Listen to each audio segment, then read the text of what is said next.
kay gipahinumdum nato ron mga igsoon, no, sa miaging Domingo niyo ko daghang gipahinumdum nato karon mao sa gihapon. So muna nga atong ipasumpay ni mga igsoon kay nga atong ebanghelyo karon sumpay gani kaayo sa text sa miaging Domingo aron ato ning matuhop pagkayo mubalik ta sa ebanghelyo sa miaging Domingo katong sa first part bitaw, sa first paragraph atong last time. Unsay giingon dito atong baliko na ningon atong Ginoong Hesus, mianhi ako dili aron pagpapas sa balaod ni Moises o sa pagtulunan sa mga propeta, kundili aron paghatag og hustong kahulugan niini. Kadumdum ana, dahil human mo nang nipadayon na sa giingon, giingon ka ni adto, apan karon mo ingon ko kaninyo. O, mo na siya pasumpay ni, dumdum ato. O, muto sa miaging Domingo, ningon siya, giingon ka ni adto, nga ang bana makahatag ragsulat sa iyang asawa pakigbulag, makabulag na, makadivorce. Pero karon moingon ko, bisan kinsa nga mubulag sa iyang asawa, makasala, labi na kung ayang gibulagan, magminyog lain, o gaminyo po sa naggibulagan, nakapanapaw pod. O, kang ato na Ginoong Hesus iyang sulti. O karon ni padayon na po siya giingon, no? Giingon ka ni adto, mata, bayrag, mata sa tupa. Kung ano ang inuutang, ay siya rin ang kabayaran. Diba? Pero karon moingon ko, dili na, ayaw na mo panimalos. Kung ay mubuhat ninyo, kadaot ninyo, ayaw ninyo balusi kadaot, iampo, paita sa. Di ta kabalo sa ane. Oo. Mao man giingon sa atong Ginoong Hesus. Pag tayo mahimo ani kay mga Kristiyanos mong dagway ta. Di ko ta kabalo sa ane. Nya giingon po kani ato, higugma imong higala, dumti imo makaaway. Pero karon moingon ko, higugma inyong mga kaaway. O, tiaw mo na. Nya karon sa may gibuhat na to ron, di ba ga binalusanay manuan, bago na po na po'y gipusil na po. Paita. Yung mga Kristiyanos ta nga katilingban, gakihaanay. Mamanigiyon sa atong Ginoong Hesus. Yang anong ato maning buhaton mga igsoon, kaniyang ingon ba kay unsa daning balaod ni Moises mga igsoon nga giingon niya nga taga niya gustong kahulugan. Mao ni ang 10 Commandments. Klaro ba ito sa 10 Commandments? Pila gani kabuok ang 10 Commandments? Oh, 10. Nya tuluan na the first 3, 1, 2, 3, mao na ang balaod sa ato ang relasyon ngadto sa Dios. Aron nga pinaagi ng balauran, dili lang unta ta magpabilin sa balaod, mahulma unta ang atong pag-ila ug paghigugma sa Dios. Mabita na nga kung tinud-anay nga na mituot ang Dios, atong tudluan ato kang paghigugma kaniya, kay siya makaagtuburan sa tanan. Nya sa atong paghigugma niya, munang atong ipadayag nga di ta magbaton og laing Dios. Usa ra gyud Dios, kay manapay laing Dios atong kinabuhi, munang inik-express na ito sa tawhanon nga kinaya, munang mahimutang adulteros, mananapaw. Mabita na mga igsoon, ang last 7 sa 10 Commandments, mo ang balaod, paggiya na ito sa atong relasyon, nga ito sa usag nga magsugod din na sa atong paghulma sa relasyon sa atong mga ginikanan. Kitang mga anak, atong relasyon nga ito sa atong ginikanan. Kay kung unsa gani ato ang pakigrelasyon sa atong ginikanan, mao po na atong pakigrelasyon po nga to sa uban. O kung sa atong pakigrelasyon sa uban, mao po na atong pakigrelasyon nga to sa Dios. Na, tagata mo example ha. Kana mag-bitaw ko, mag-interview bitaw ko, maghatag ko katikisem sa aning magpakasal bitaw, magpabunyag bitaw, nga wala magpakasal sa simbahan. Nya, na uban pod magpabunyag nya nakigluog minyo pod mo gina kung giingon nini kung nakasabot pala mo inyong gipangayo Di kita mo magpabunyag nga wala mo makasal simbahan. Ngano man, kay mamakak mo ani, magdugang mamug sala. Kay nangayo mo panalangin sa Dios para sa inyong anak, inyo pong uwaton ng Ginoo. Ngano ni kong uwaton? Manaad ko na sila bata ang mangugos o ang ginikanan. Potog, isalikway ba niya si Satanas o ang pagpaulipon sa sala unsay tubag. Nya, tinud-anan ng isalikway. Nga klaro mo kaya ng galoon nga wa makasal. Dili magpakasal kay lain po pagtulunan. Kay dili sa magpakasal kay walay humba. Sa man ang pagtulunan na? Dili ba? Pero mingon ko nila, ako makasabot po ko kayo nganong mo ni inyong kinaiya. Nga nangay mo panalangin niya, waton po sa Ginoo. Kaya mo man ni ato na tanaw, mga estudyante ron dagang kayo mga estudyante bisag 50 pesos sa alamutan, himuong uskagatos. Uwato ng ginikanan.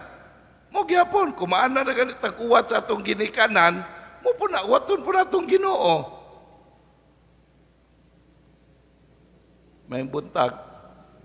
Ngay mo hinuktok wa ko magingong kamo. Bason po lamang. Dili ba? Mo na ang 10 Commandments.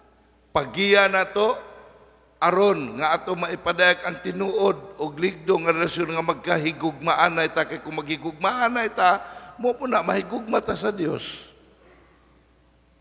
Naunsa man ang mga pagtulunan sa mga propeta, nga giingon sa ato Ginoong Hesus, aron paghata gustong kahulugan niini, mao ni nga higugmaon nato ang Dios labaw sa tanan.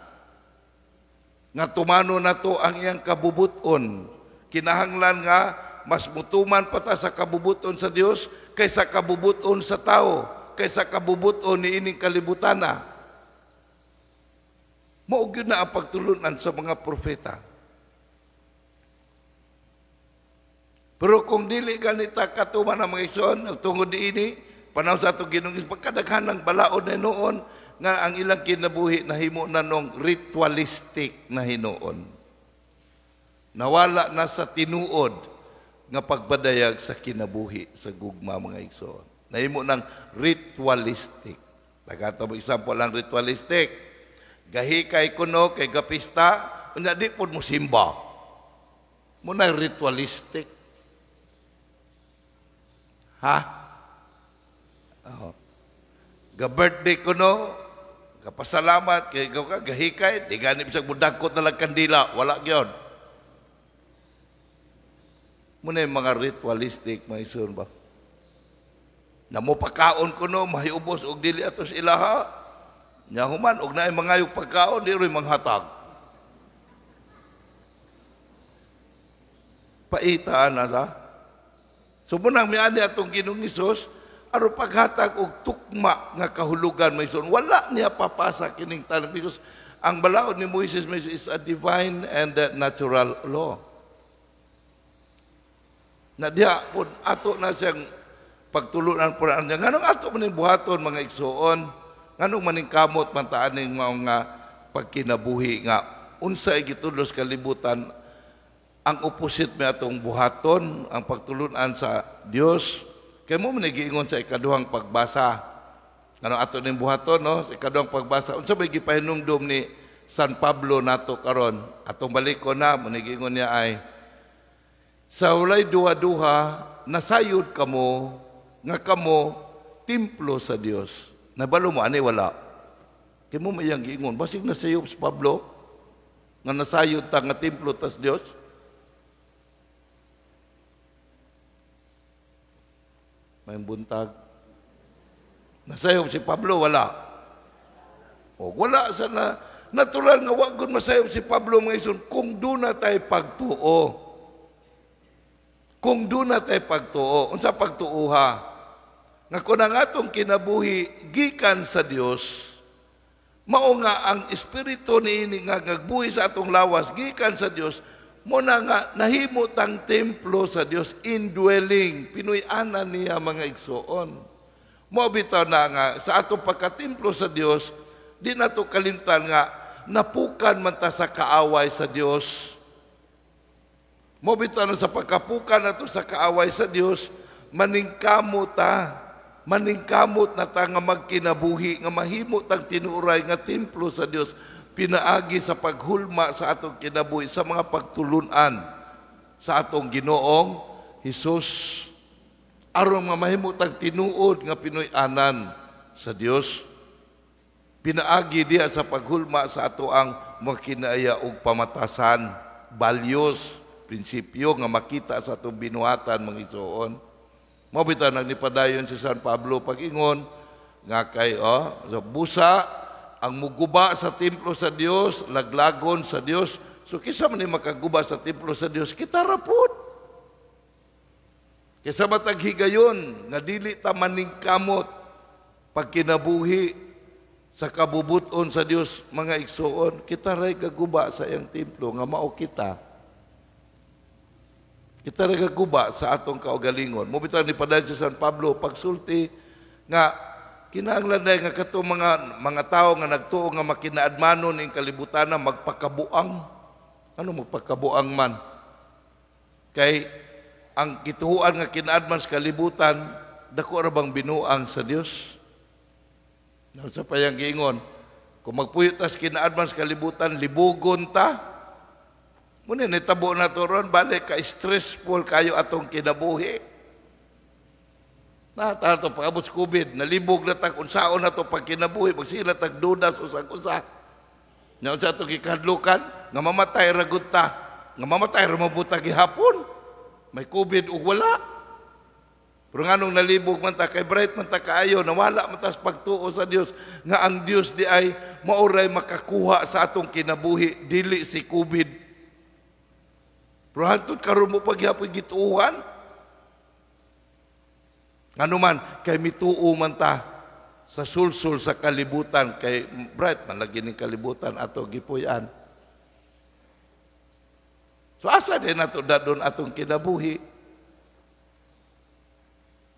Nakita ang mga Kristiyanos, ingon ta magpalangit ta. Unsa na to pagpalangit nga di man ta mutuo sa kinaadman sa Dios nga mao si Kristo? Mobita ng mga igsoon sa unang pagbasa sa ato din pagpaningkamot.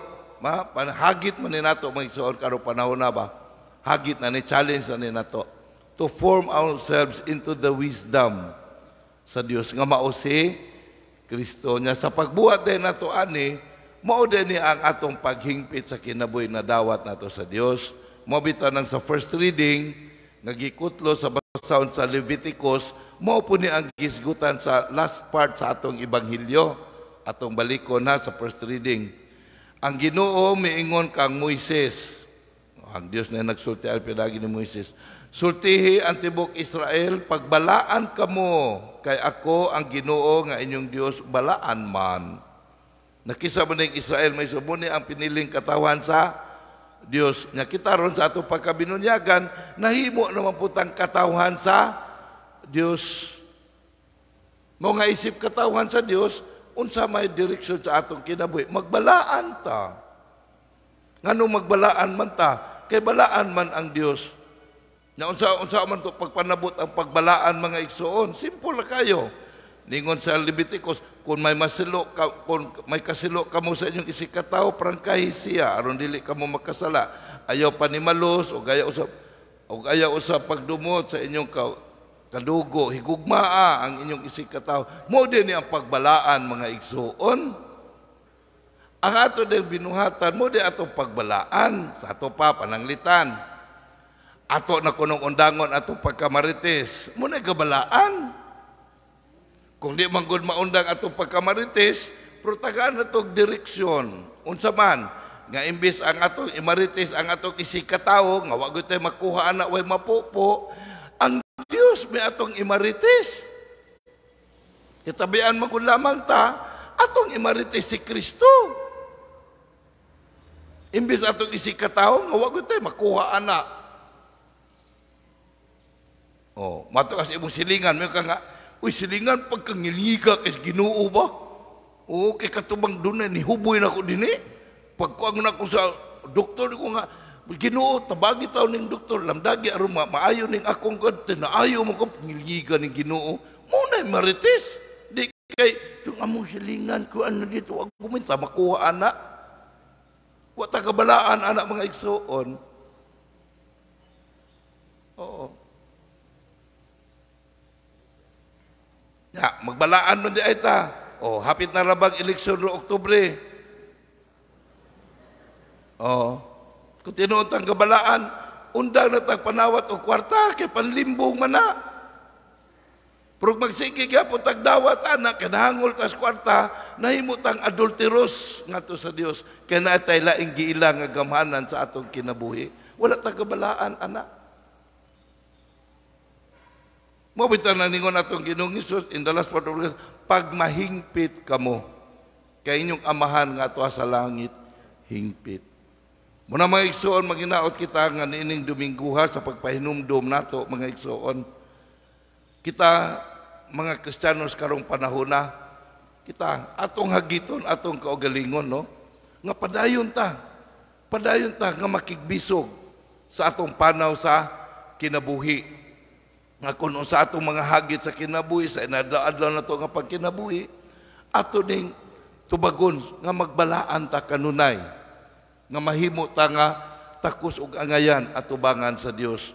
Nga kun unsa man ang mga kahagit nato ato ni tubagon subay sa kabubuton sa Dios. Tingali magilas man tingali nato mo nga lig-uno nato ang atong pagtuo. Padayon ta, no?